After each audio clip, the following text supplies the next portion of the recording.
Waalaikumsalam warahmatullahi wabarakatuh. We are from Group 5 and taking an explanation about history of English poetry. But before we start, I want to introduce ourselves. My name is Alya Putri. My name is Defta, Putriana, Alviano. My name is Chalila Alilatulbariza. My name is Maura, Natasya, Mulyawanata. We'll start from the definitions. So, definition of poetry. Poetry is a type of literature that relies on multiple forms of figurative language to explore the topic with various hidden meanings. Poetry can be challenging to define because there are so many different and sometimes contradiction rules that exist for it. Poetry can rhyme, follow a pattern, or break verses into stanzas of a determinate length. However, it does not have to do to any of these things to be considered poetry. Unlike novels and stories, which are usually written in straightforward prose without rhyme and meter, but poems are typically written in verse form and rhythm or pattern. Poems are generally much shorter than other types of literature, and poems often use the poetic form to explore topics more imaginative or abstracted. Next, we'll explain what I did. Alright, I want to learn about the Old English period. The Old English period marks the beginning of English poetry, characterized by its origin in Anglo-Saxon culture. Culture during this time was heavily oral, and the language used was closely connected with everyday life, particularly in agriculture and warfare. The first form was primarily alliterative, which involved the repetitions of consonant sounds to create rhythm and aid memorizations. Alright, for this characteristics of this period, as for the first one is oral traditions. Poetry was primarily transmitted orally, often by scouts or bards who used alliterative, versatile stories, commemorate heroic deeds, and convey cultural values. For example, like Beowulf, one of the famous Old English epics, was originally passed down orally by Scott or Bard. These quotes will recite detail of Beowulf period heroic deeds in battle, using rhythmic and alliterative, first to help the audience remember the story. Alright, for the next characteristic of this period is religious and heroic themes. Many poems from this period dealt with religious themes, reflecting the Christianizations of Anglo-Saxon England, as well as heroic themes, celebrity warriors, and their deeds. And then for the example is In the Dream of the Rood, an old English Christian poem, the narrator dreams of the cross on which Christ was crucified in lens both religious and heroic elements. Alright, for the next characters is use of canons, a stylistic feature involving compound expressions with metaphorical meaning like well sea. Example like canons are a compound expression used in all English poetry to describe something in more metaphorical way. One of the most famous example is as I said before, Beowulf, like and world, house, and sky candle. It's like one of the most famous lines. Alright, for the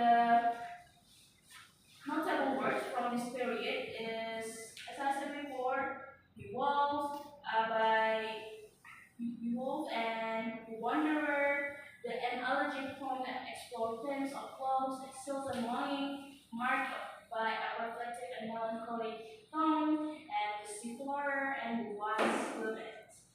And for the functions of this from this period, All English poetry serve as means to preserve cultural heritage through oral traditions and also religious expressions. It provides a way to express religious belief and values, especially with the spread of Christianity in England.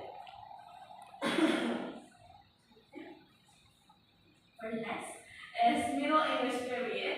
The Middle English period began after the Roman Conquest of 166, which significantly influenced the English language and culture. And this era saw transitions from Old English to Middle English, a language shaped by the integration of Norman French, vocabulary, and linguistic structure. Middle English poetry moved away from the alliterative verse of the Old English period to embrace more rhythmic and rhyme forms. And characteristic from this period is rhythm and rhyme. For the first is rhythm and rhyme. The use of rhythm and rhyme became prominent in Middle English poetry, departing from the alliterative verse of the Anglo-Saxon period. For example, like the Canterbury Tales by Geoffrey Chaucer is one of the most famous examples of Middle English poetry that embraced rhythm and rhyme, which is pair of lines where the end words rhyme, like one that appear with source soon.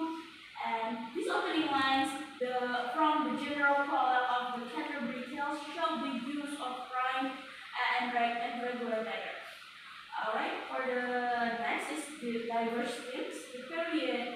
This period saw the emergence of chivalric romance, religious allegories, and moral tales reflecting the interests of both the country and common audience. For the next characteristic, development of narrative poetry. A marked shift towards storytelling through poetry with longer narrative works becoming more common. And for the example, like Middle English poetry cover a wide range of themes from chivalric romance to religious allegories.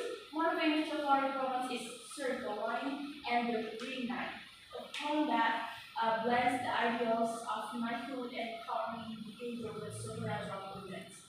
The notable work from this period is, as I said before, the Canterbury Tales by Geoffrey Chaucer, and in it, Sir Gawain and the Queen.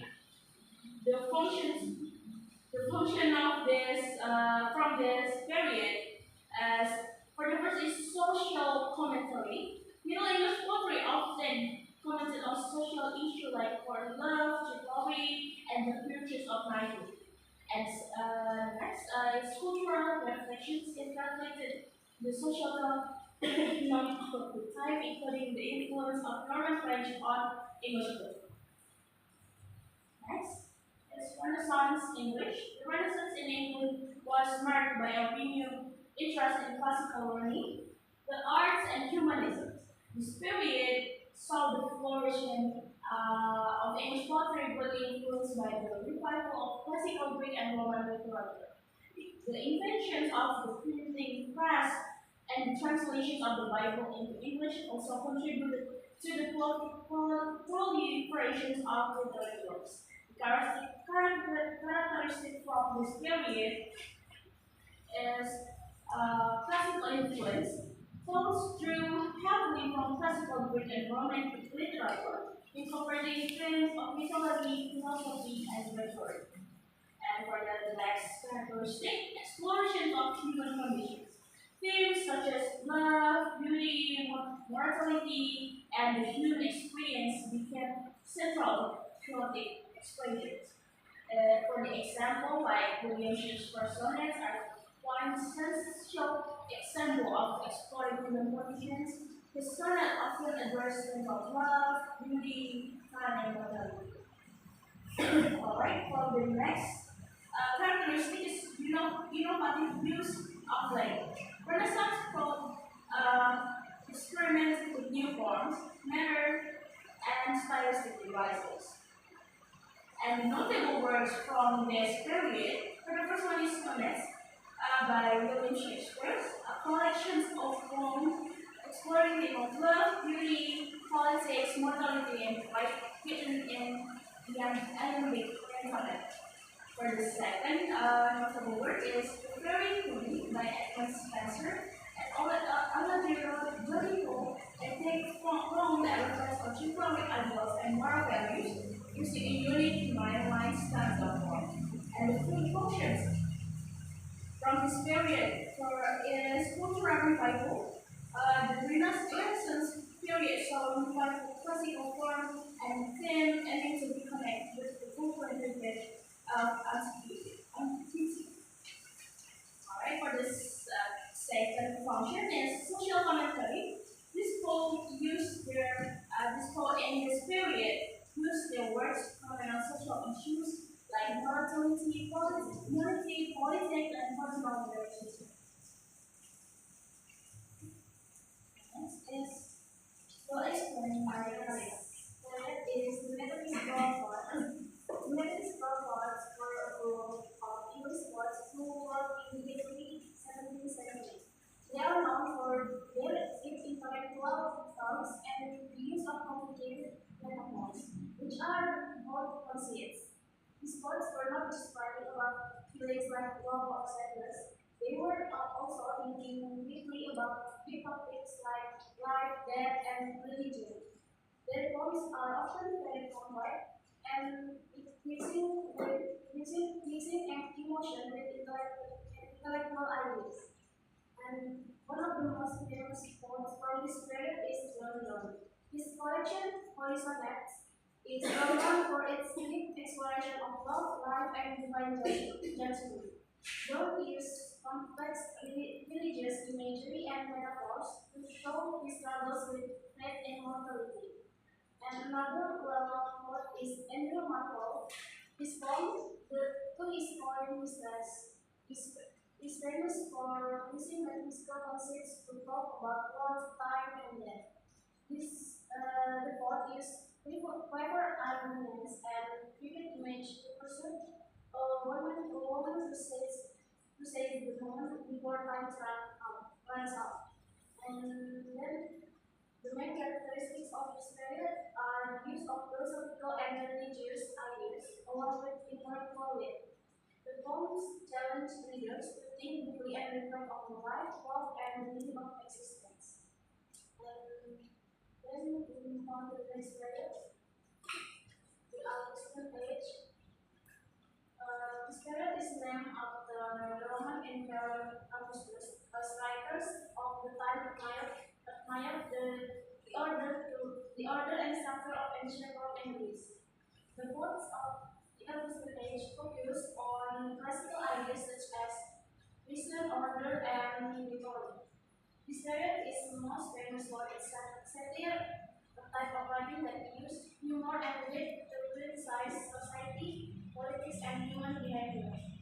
And then one of the most important poets of this time was Alexander Pope. His poem, The Wreck of the Law, is a mock epic that makes fun of the petty concerns of high society. Pope used humor to criticize how some people focus too much on material things. And another key figure is the Natasya, who's who has gone Gulliver's Travels, and his views satire to comment on politics, human nature, and the problems of the society of his time. And then the main characteristics of this period include the use of satire, classical influence, and a focus on reason and order. Augustan poets use their writing to reflect the world around them and to criticize the corruption and foolishness they saw in society. And the next period is Romanticism. Romantic period that emerged in response to the Enlightenment emphasis on reason and industrial revolutions impact on society. Romantic thoughts focus on individual emotion, subliming nature, and imagination. This period, which was a reaction against the strict rules of reason and order from the Augustan age. Romantic thoughts believed in the power of emotion, imagination, They often talk about the beauty of nature and the importance of personal feelings. During this time, many poets began to move away from cities which were going because of the industrial revolution, and they looked for inspiration in the natural world. And one famous romantic poet is William Wordsworth. His poem, I Wonder What He Is About, celebrates the beauty of nature, specifically the image of daffodils.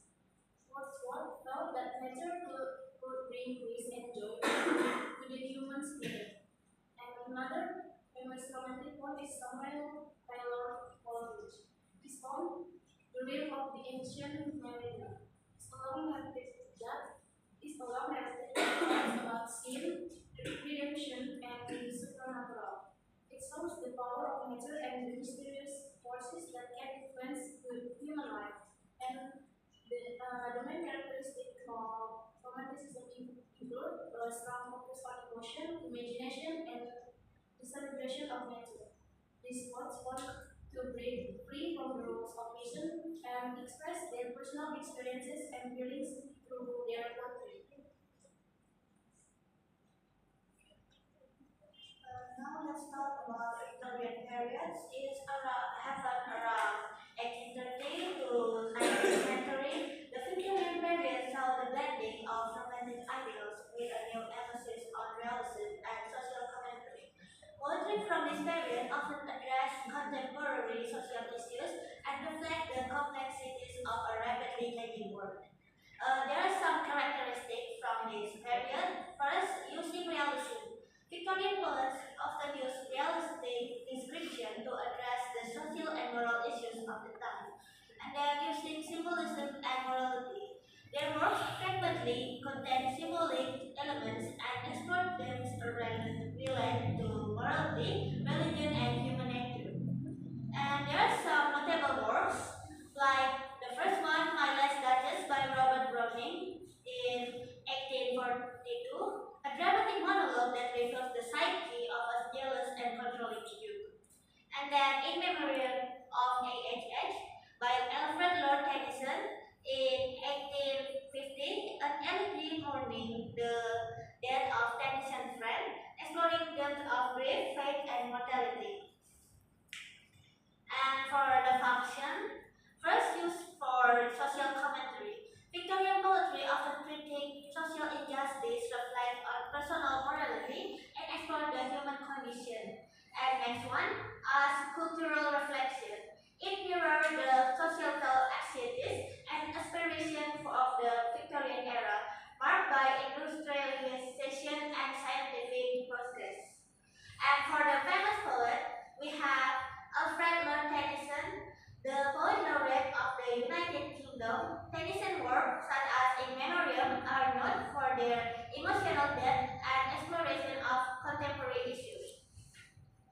And into the next period, we have modern period. It happened around 18th century until now. The modern period of English poetry, beginning in the late 18th and early 20th centuries, was marked by a break from traditional forms and a focus on new ways of expression. Modernist poets like D.S. Eliot and W.B. Yeats experiment with abstract forms and innovative use of language to reflect the complexity of modern life.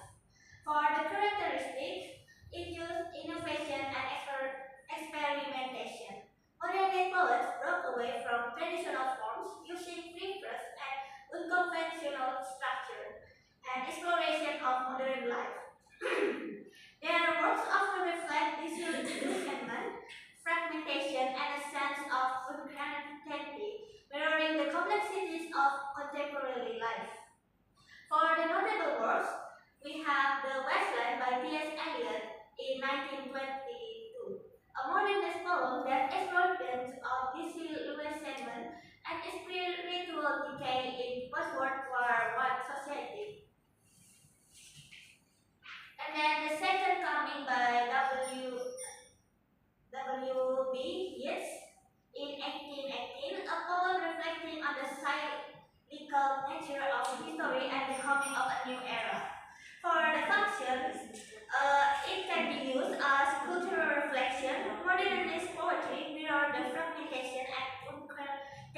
pace of the modern world, influenced by rapid social and technological change, and then intellectual exploration. Poets use their work to engage with complex intellectual themes and to challenge conventional perspectives. For the famous poet, we have T.S. Eliot, a major figure in modernist poetry. Eliot's innovative use of language and form in works like The West Wind and The Love Song of G. Alfred Prufrock have had a profound influence on contemporary literature. Next. And here a table of each period from Old English period to modern period.